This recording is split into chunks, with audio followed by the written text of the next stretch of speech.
This is first video on environmental law और इस video में हम basically evolution of environmental law से डील करेंगे।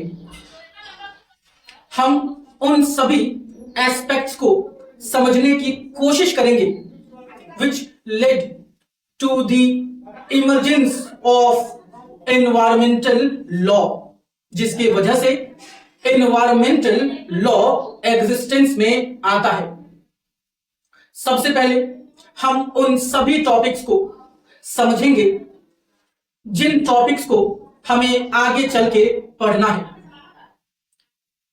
इस फर्स्ट वीडियो में हम एनवायरमेंटल लॉ के बेसिक्स को समझेंगे और हम केवल और केवल इवोल्यूशन ऑफ एनवायरमेंटल लॉ के बारे में बात करेंगे।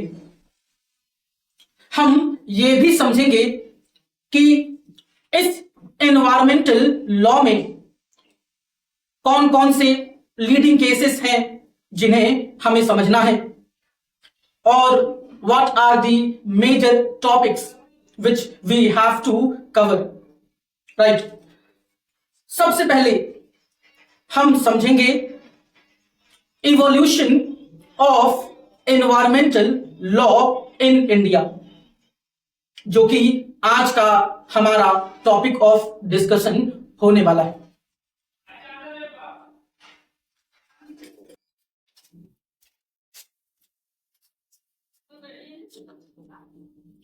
तो पहला टॉपिक है हमारा evolution of environmental law, right. जो दूसरा टॉपिक हमारा होगा वो है meaning and definition of environment. Meaning and definition of environment. तीसरा topic concept of sustainable development.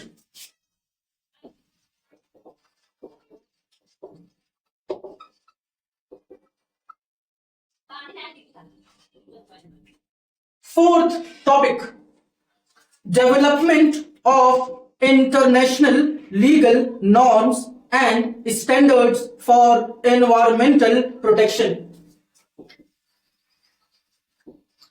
Development of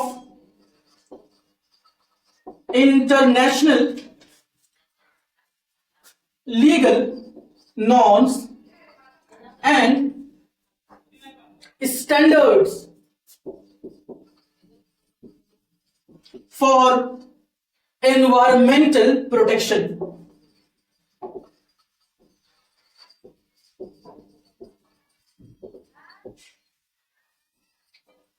पांचवा environmental protection and constitution of India.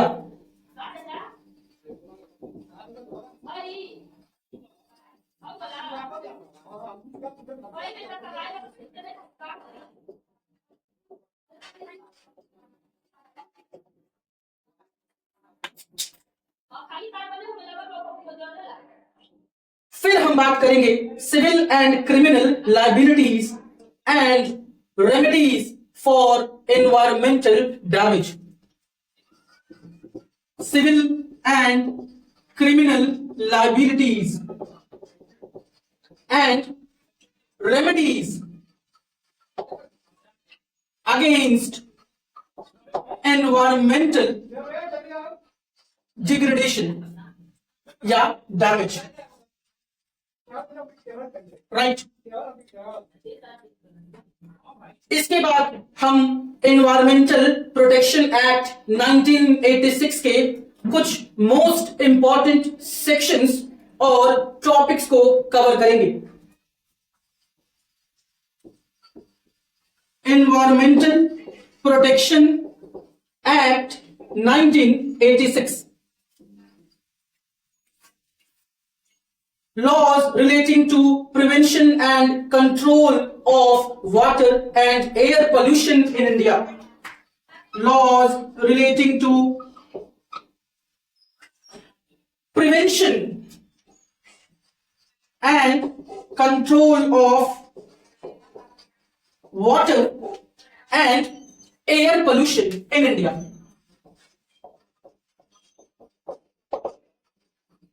Right. Salient features of Wildlife Protection Act 1972, इसे हम समझेंगे और लास्ट में हम बात करेंगे prevention of cruelty to animals act 1960। साथ ही में हम कुछ लीडिंग केस लॉज को भी समझेंगे, जैसे MC Mehta versus Union of India, दूसरा Indian council for enviro legal action versus Union of India, Vellore citizens welfare fund versus Union of India, Andhra Pradesh pollution control board versus MV Naidu, NR Nair versus Union of India, Narmada Bachao Andolan versus Union of India, centre for environmental law WWFI versus Union of India. So all these are topic of discussions in environmental law.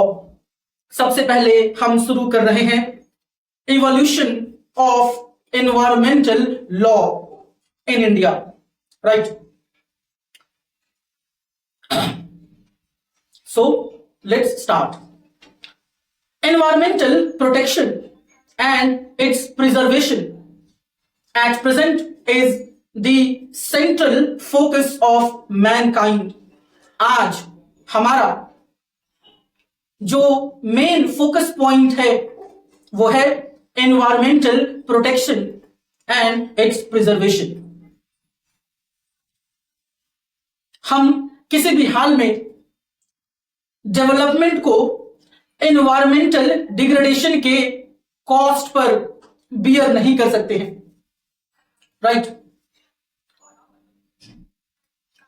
तो एक चीज जिसे हम ignore नहीं कर सकते हैं, और अगर हम उसे इग्नोर करते हैं तो अल्टीमेटली हमारा जो एग्जिस्टेंस है वो खत्म हो जाएगा। इसलिए एट प्रेजेंट हमारा जो मेन फोकस पॉइंट है अलोंग विथ द डेवलपमेंट वो है environmental protection and it's preservation. Right.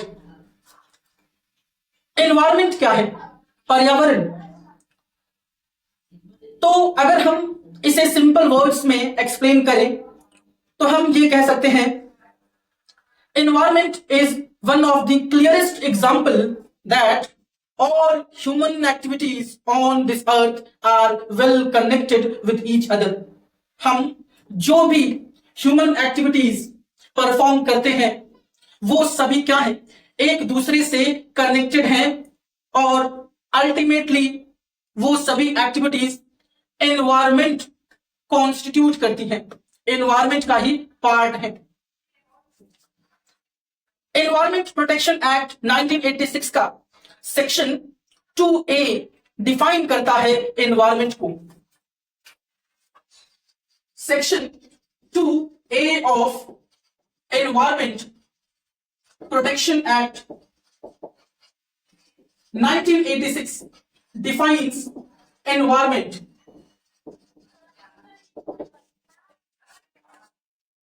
और ये पर्टिकुलर सेक्शन ये कहता है कि environment includes water, air and land. Right? तो इसमें कहा गया है कि environment is equals to water, air, land. Right? आगे कहा गया है and interrelationship which exist among and between water, air and land and human beings, other living creatures, plants, microorganisms and property. Right? आगे कहा गया है कि इंटर रिलेशनशिप, ये जो इंटर रिलेशनशिप है यानी जो अंतर संबंध है वो है वाटर एयर के बीच, एयर एंड लैंड के बीच, वाटर एंड लैंड के बीच, लैंड एंड एयर के बीच। तो there is inter relationship which exist between air and water, water and land, land and air, और एक ऐसा इंटर रिलेशनशिप जो इन तीनों के बीच एग्जिस्ट करता है। एक में हम इन दो कंपोनेंट्स को इंक्लूड कर रहे हैं और दूसरे इंटर रिलेशनशिप में हम इन सभी के बीच के रिलेशनशिप को इंक्लूड कर रहे हैं। आगे कहा गया है which exist among and between water, air and land and, और यहां पर ह्यूमन बींग्स को भी ऐड किया गया है। आगे कहा गया है other living creatures, other living creatures, फिर कहा गया है माइक्रो ऑर्गेनिजम्स और प्रॉपर्टी, राइट। तो सिंपल वर्ड्स में एनवायरमेंट प्रोटेक्शन एक्ट 1986 का सेक्शन 2A कहता है environment includes water, air, land and inter relationship which exist between water, air, land and among human beings, other living creatures, microorganisms or property.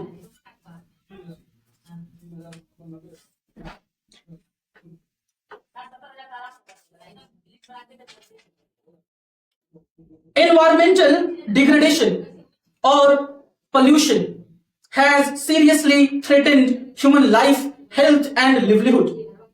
Accordingly, there has been a thrust on protection of environment worldwide.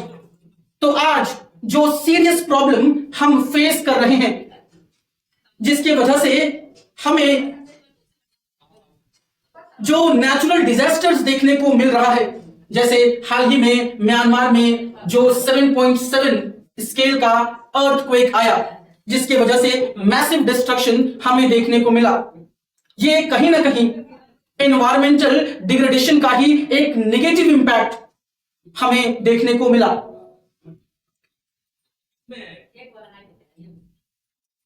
और ये जो continuously हम climate के pattern में जो change देख रहे हैं, rise in temperature, global warming, icebergs का पिघलना which leads to rise in sea level, ये सभी क्या है? सिग्निफिकेंट इंपैक्ट हैं एनवायरमेंटल डिग्रेडेशन के और पोल्यूशन के। एनवायरमेंटल डिग्रेडेशन का मतलब होता है it is basically the deterioration of environment through depletion of resources such as air, water, soil, the destruction of ecosystem and extinction of wildlife. तो basically environment में जो ब्लैंकनेस है वही क्या है? एनवायरमेंटल डिग्रेडेशन है। जो डिप्लेशन ऑफ रिसोर्सेस हो रहा है जैसे कि एयर, वाटर एंड सॉइल में जो हमें पोल्यूशन देखने को मिल रहा है, जो ब्लैंकनेस आ रहा है एनवायरमेंट में, वही क्या है? एनवायरमेंटल डिग्रेडेशन है, डिप्लेशन है, जिसकी वजह से हमारा जो ह्यूमन लाइफ है, हेल्थ है, लिवलीहुड है, वो सभी क्या है?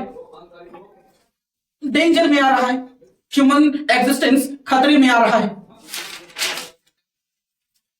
If the quality of life is to be assumed to present generation and if future generation is to be saved from environmental catastrophe, the nature's gift to us in form of flora and fauna has to be preserved in natural form. तो यहां कहा गया है कि अगर हम present generation के quality of life को इनहेंस करना चाह रहे हैं या अगर हमें अपने फ्यूचर जनरेशन को ध्यान में रखते हुए रिसोर्सेज को प्रिजर्व करना है, उन्हें एक बेटर लाइफ देना है। तो जो नेचर का गिफ्ट है फ्लोरा और फौना के फॉर्म में, फ्लोरा मीन्स जो प्लांट लाइफ है, फौना मीन्स जो एनिमल्स हैं, वाइल्ड लाइफ है, और जो एक्वेटिक रिसोर्सेस हैं, इन तीनों के बीच एक बैलेंस क्रिएट करना होगा। The proper balance of ecosystem is the need of today, right. और यही रीजन है कि ये जो इकोसिस्टम है जिसमें हम फ्लोरा यानी प्लांट लाइफ, फौना यानी एनिमल्स, और एक्वेटिक यानी वाटर लाइफ, इन तीनों के बीच का जब हम एक प्रॉपर बैलेंस की बात करते हैं तो यही है हमारा इकोसिस्टम। और अगर किसी पर्टिकुलर एरिया का इकोसिस्टम डिस्टर्ब होता है तो उसका एक डायरेक्ट इंपैक्ट पड़ता है ना केवल ह्यूमन स्पीसीज पर, बल्कि उस एरिया में रहने वाले सभी लिविंग क्रिएचर्स पर भी, राइट। और इस इकोसिस्टम के बैलेंस को एज इट इज बनाए रखने का हमारे पास जो एक तरकीब है वो है सस्टेनेबल डेवलपमेंट, जिसे हमें आगे बढ़ना है, राइट। तो हमारा जो एनवायरमेंटल लॉ है, इसका जो मेन ऑब्जेक्ट है वो है to protect nature's gift to man and woman such as water, air, earth and atmosphere from pollution। जो हमें नेचुरल गिफ्ट मिला हुआ है from the God which supports our life, जिसमें एयर, वाटर, अर्थ, एटमॉस्फेयर, ये सभी कंपोनेंट्स मौजूद हैं which supports our life, जो हमारे क्वालिटी ऑफ लाइफ को इनहेंस करते हैं, इन्हें प्रिजर्व करना। Notwithstanding political division of world into national units, the oceanic world is interconnected whole, and winds that blow over countries are also one such observation was made by Supreme Court in MC Mehta versus Union of India। तो हमारे पास एक leading case है which is MC Mehta versus Union of India, जिसमें supreme Court ने environmental protection को ध्यान में रखते हुए और एनवायरमेंट के इंपॉर्टेंस को बताते हुए ये कहा कि भले ही जो पूरा संसार है वो कई नेशनल यूनिट्स में डिवाइडेड है, कई कंट्रीज में डिवाइडेड है, लेकिन जो ओशियनिक वाटर हैं वो एक दूसरे से क्या है, कनेक्टेड हैं। और जो हवा चल रही है पूरे विश्व में वो एक है। ये कहा था सुप्रीम कोर्ट ने MC Mehta versus Union of India. तो इस स्टेटमेंट के माध्यम से सुप्रीम कोर्ट ने एनवायरमेंट के इंपॉर्टेंस को बताया for the Mankind.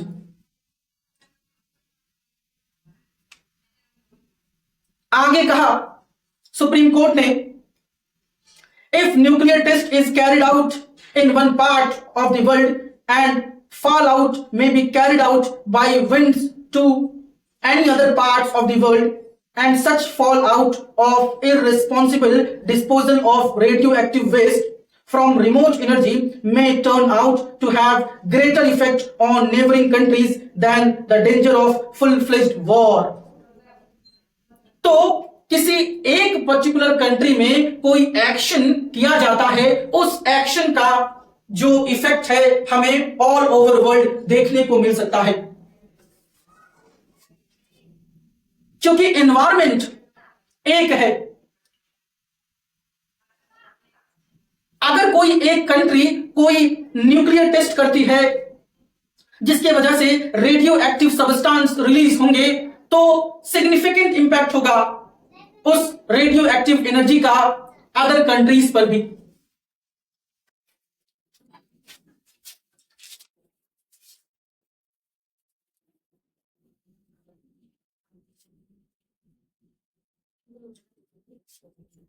industrialization, urbanization, population explosion, poverty, overexploitation of resources,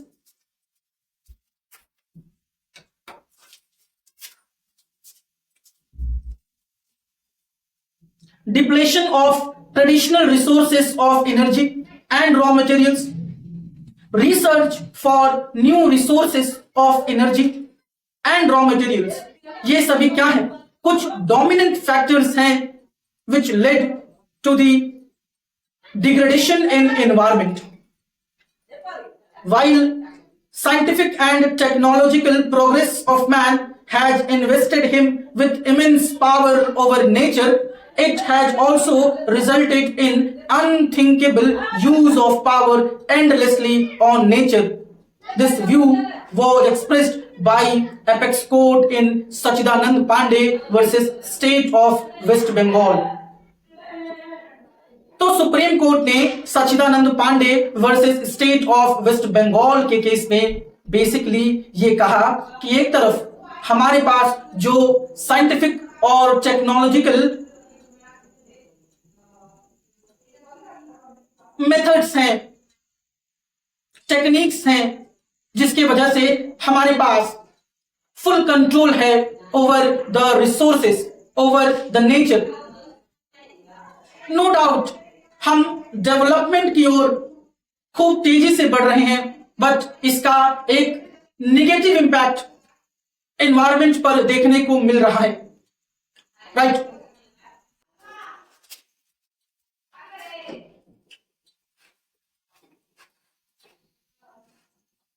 environment के रिस्पेक्ट में जो शॉर्टेज ऑफ रिसोर्सेस हैं requires developmental process to be accelerated, but we cannot do so at the cost of environment, thereby endangering not only the present generation but also the future generation. तो क्योंकि हमारे पास lack of resources हैं और हमारे पास जो population है वो कहीं ना कहीं रिसोर्सेस के कंपैरिजन में ज्यादा है, तो हम साइंटिफिक और टेक्नोलॉजिकल एडवांसमेंट के तहत इन नेचुरल रिसोर्सेस का एक्सट्रैक्शन फास्ट स्पीड से कर रहे हैं. हम प्रेजेंट जनरेशन के नीड्स को फुलफिल तो कर रहे हैं, बट हम फ्यूचर जनरेशंस के नीड को किसी भी तरह से इग्नोर नहीं कर सकते हैं. इसलिए एनवायरमेंटल लॉ में जो क्रूशियल कॉन्सेप्ट है वो है सस्टेनेबल डेवलपमेंट, जो एनवायरमेंटल प्रोटेक्शन और प्रिजर्वेशन की बात करता है.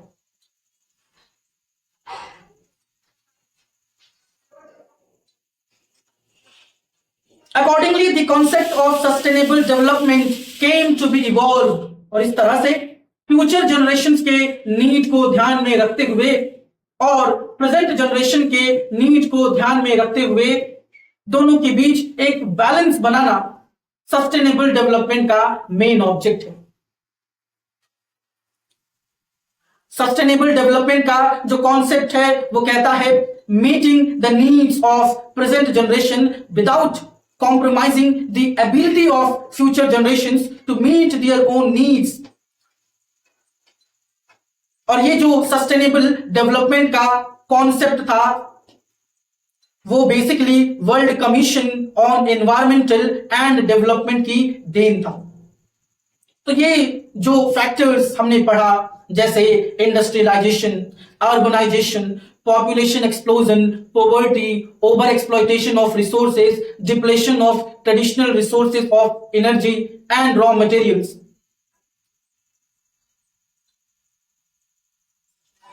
Environmental degradation. इन सभी फैक्टर्स को ध्यान में रखते हुए हमने एनवायरमेंटल लॉ को इवॉल्व किया और जो फंक्शन है एनवायरमेंटल लॉ का क्या है, is to protect environment and control environmental pollution. Environmental pollution को कंट्रोल करना, एनवायरमेंट को प्रोटेक्ट करना ही एनवायरमेंटल लॉ का मेन ऑब्जेक्ट है. इंडिया में numerous laws have been enacted for this purpose. इसके लिए भारत में कई सारे लॉज लाए गए, जैसे water prevention and control of pollution act 1974, air prevention and control of pollution act 1981, environment protection act 1986, national environmental appellate authority act 1997, public liability insurance act 1991, national environmental tribunal act 1995. Right. International scenario में the important legal instruments are Stockholm declaration है, Rio declaration on environment and development 1992, convention on climate change 1992, convention on biological diversity 1992 and निटोरिक Paris pact दिसंबर 2015. तो international scenario में हमारे पास ये सभी क्या है, कुछ मेजर